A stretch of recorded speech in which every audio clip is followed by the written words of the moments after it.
All right, this is an audiovisual study guide for Chapter 8 of Dana Harris's Introduction to Biblical Greek Grammar. Chapter 8 is an integration and review of chapters 1 through 7. And because of that, the study guide at the end of Chapter 8 is identical. The elements are identical to what we've already covered in chapters 1 through 7. So instead of reduplicating that material here, we are going to go through the integration exercises in the chapter and the questions and answers.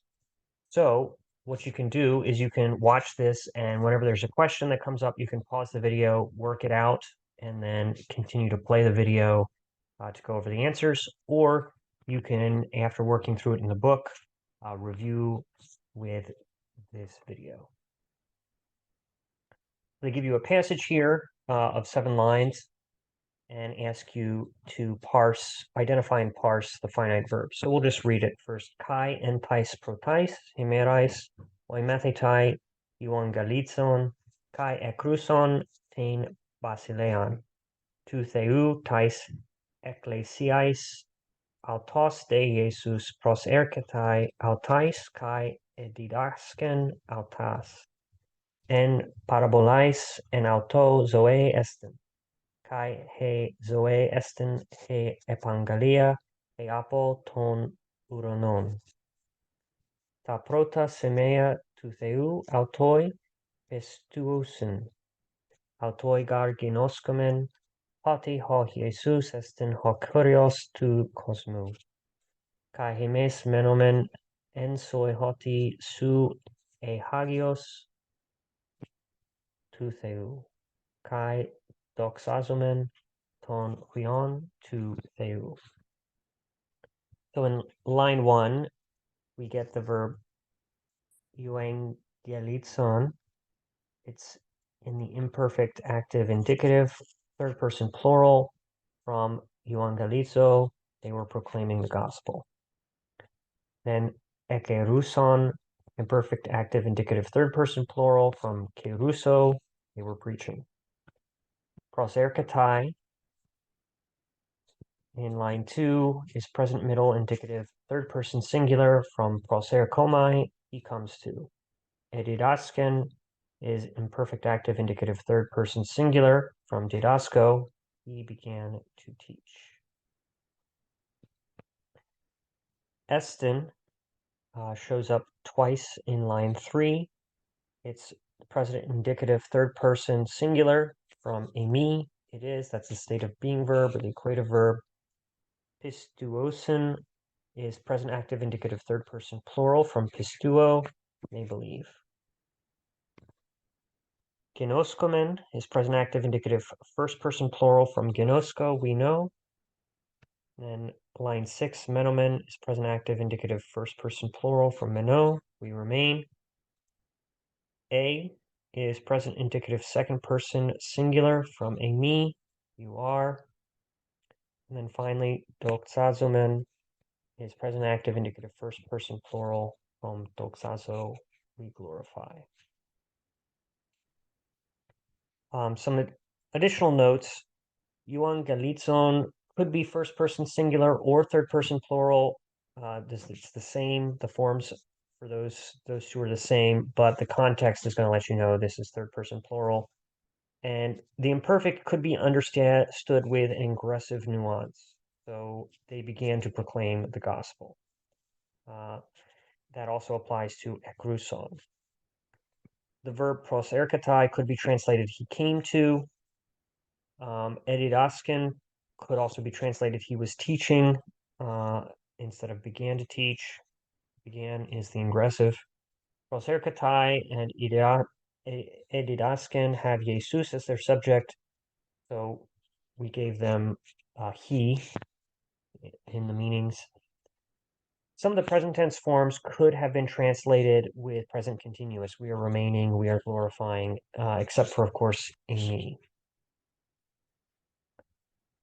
All right, so give one example of a direct object and answer the following questions. How do you know that this substantive is functioning as a direct object? And for which finite verb is this substantive functioning as a direct object? So in lines 1 and 2, in basileon to theou, the accusative case of basileon indicates that it's functioning as a direct object, and it's the direct object of ekruson. And then it's going to be modified by the article and the genitival modifier to theou. Autas is in the accusative case, so it's functioning as a direct object, and it's the direct object of edidasken. Prota semea to theou, the accusative case of semea indicates that it's functioning as a direct object, and it's the direct object of pistuosin. It's modified by the article, the adjective prota, and the genitival modifier to theou. In line 7, ton huion to theou, the accusative case of huion indicates that it's a direct object. Huion is the direct object of doxazomen, and then it's also modified by the article and the genitival modifier to theou. All right, so give 2 examples of a genitival construction and tell us what word is the genitival modifier and which word is the head noun. So we've got that marked here with, in line 2, to theou is the genitival modifier, and it's modifying basileon. So basileon is the head noun. Then in line 4, you get to theou as a genitival modifier again, modifying semea.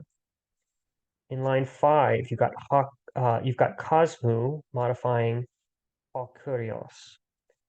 Then line 6, you've got to theou modifying hagios. In line 7, you've got to theou modifying huion.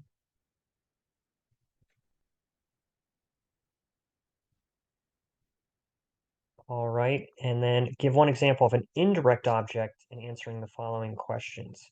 So there's actually only 1 indirect object here, and it's tais ecclesiais. And we know this because it's in the dative case, which often indicates indirect object. And it's the indirect object of ekruson. Note that proserketai requires a substantive in the dative case, here autais, so this is not an indirect object. Give 1 example of a predicate nominative there and tell us what type of verb confirms that this is a predicate nominative and what is the subject of this verb. So we've actually got 3 examples, epangalia, and it's that state of being equative verb estin that confirms this is predicate nominative, and the word hezoe is the subject. Kurios is the predicate nominative in line 5. Again, estin lets us know that. And hok Jesus is the subject. In line 6, it's hagios, and the equative verb a confirms this. And then the subject is actually going to be the implied you. The pronoun su is actually functioning emphatically. So it's the implied you as the subject of a. Give 1 example of the emphatic use of a personal pronoun. How do you know that this pronoun is functioning emphatically, and is there anything unusual about the example? So we've got 5 examples of emphatic use. So we've got autos de Jesus proserketai, autoi pistuusin, autoi garginoskomen, emes menomen, and su a. How do we know? It's because it's in the nominative case. The pronoun is in the nominative case with a finite verb. So the verb form is already inflected for person and number, so we don't actually need a pronoun here to know that the pronoun is there because it's emphasis. So if you look at the first example, autos de Jesus proserketai, this illustrates the adjectival function of the third personal pronoun autos, and you can review that in chapter 6. If you did not pick up the pronoun in line 5, you might want to look at it. This is challenging. It's unusual because autoi is a third person personal pronoun, but it is functioning emphatically for the first person finite verb gnoskomen. So gnoskomen is first person plural, but you've got autoi, which is third person personal pronoun. So only the third person person personal pronoun can function emphatically with finite verbs that are not third person. So in the next example, hemes is a first person pronoun that is functioning emphatically with a first person finite verb minimum. That's what you would expect. Su is a second person personal pronoun that is functioning emphatically with the second person finite verb a. And so the number of the personal pronoun agrees with the number of the finite verb. But again, autoi is the third person personal pronoun, but it's modified, or it's functioning emphatically for the first person finite verb genoskomen. That's unusual. All right, give one example of a third person personal pronoun in an oblique case. What is the antecedent of this pronoun, and how do you know? So there are three examples of a third person personal pronoun in an oblique case. So in line 2, you've got autais, and the antecedent is tais ecclesiais. The antecedent for autais must be plural feminine, so there are no other possibilities in close proximity that possibly hemerais, but this would not make any sense. Note that oi mathetai is plural masculine, a pronoun, and its antecedent must agree in number and gender. So the case of each is determined by its function in its respective clause. So tais ecclesiais is your only option for the antecedent, really. Autas, the antecedent of this pronoun is also tais ecclesiais for the same reasons. And auto, the antecedent of this pronoun is Jesus, because there's no other singular masculine substantive in close proximity, so Jesus is the best option. You might have thought about theu, but it is not common to skip over a substantive that agrees in number and gender with a pronoun unless there are compelling contextual reasons to do so. So here we've got 7 and 8. Give one example of an adjective functioning attributively. How do you know this adjective is functioning attributively? And draw a line from the adjective to the modified substantive and label the adjective attr. Give one example of an adjective functioning substantively. How do you know that this adjective is functioning substantively, and label the adjective sub?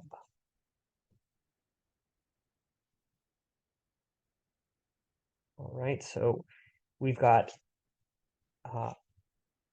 protais functioning substantively for, or not substantively, attributively for hemerais.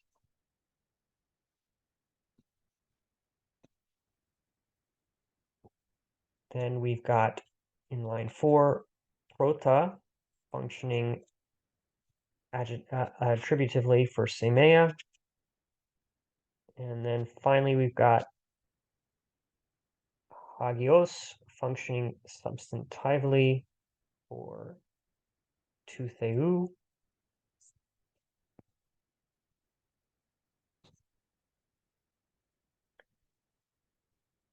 How do we know this? Well, we've got the article there, hagios to theu, and you've got the equative verb a right there as well.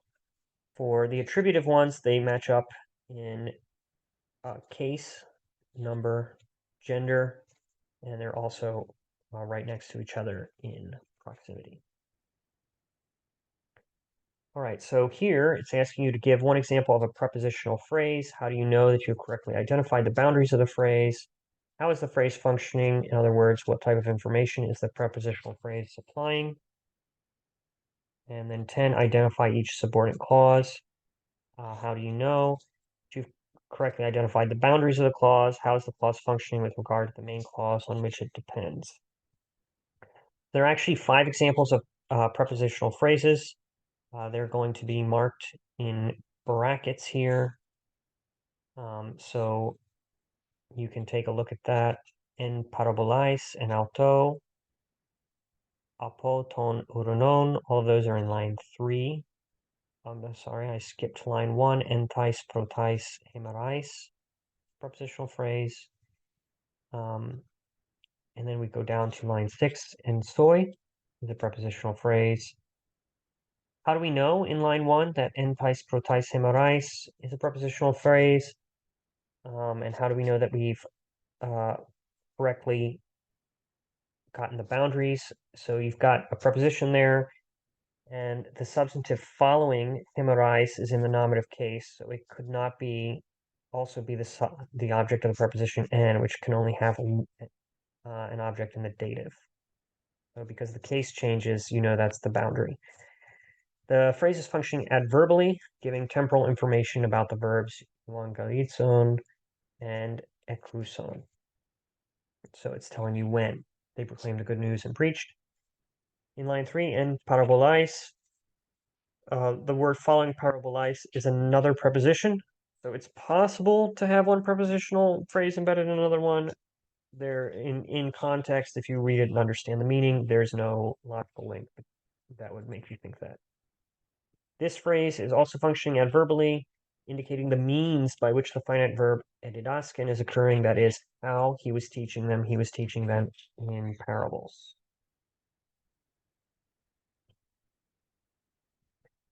And auto, the substantive following auto is in the nominative case, so it could not also be the object of the preposition en, which can only have an object in the dative. The subject of esten is zoe, the prepositional phrase adverbially indicating where. Apoton uranon, the substantive following uranon is in the accusative case, so it could not also be the object of the preposition apo, which could only have an object in the genitive. The phrase is functioning adjectively, modifying the substantive epangalia, specifying which promise it is, a promise from heaven. Notice this is a second attributive construction, article, substantive, article modifier, in which the modifier is a prepositional phrase. Line 6, and soy. How do you know that you've correctly identified the boundaries? The word following soy is the conjunction hoti, which could not be part of a prepositional phrase because it introduces dependent clause. This phrase is functioning adverbally to indicate the location, metaphorically understood, in which the speakers are remaining. They remain in you. Oh, so here we're looking at subordinate clauses, and those are in parentheses. So if you take a look at line 5, we've got hoti ho Jesus estin ho kurios tu kosmu, and then line 6, hoti su e ho hagios tu theou. Both of those are subordinate clauses.